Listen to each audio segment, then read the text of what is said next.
దానికన్నా చావటన్నయ్యో. నన్నేం చేయమంటావు అత్తయ్య? చెప్పు. అక్కని ఆ శాడిస్ట్ గా నుండి కాపాడడానికి నన్నేం చేయమన్నా చేస్తాను. ఏవైనా చేస్తావా?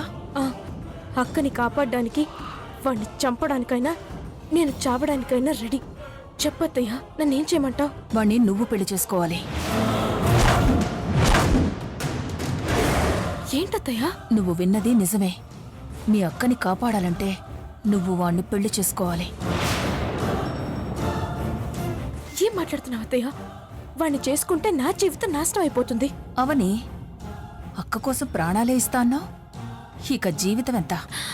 అది కాదత్తయ్య. ఎక్కువ సమయం లేదు పూజ. ఒకసారి అటు చూడు. వాళ్ళెందుకు ఆలోచిస్తున్నట్టున్నారు?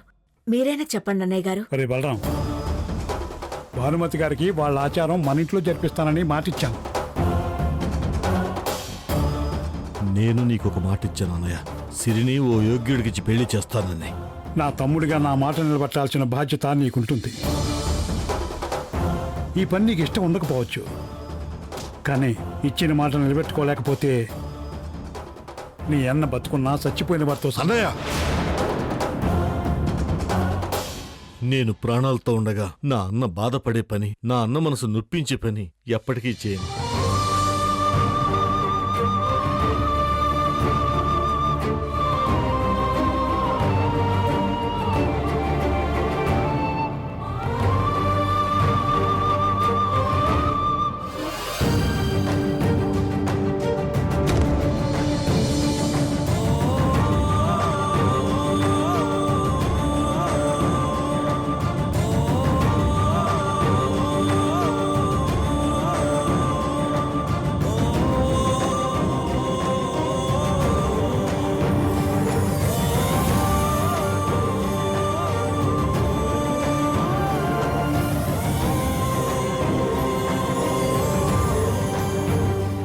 పూజ, చూసావుగా, మీ అమ్మ అక్షింతలు వేసి ఆశీర్వదిస్తుంది.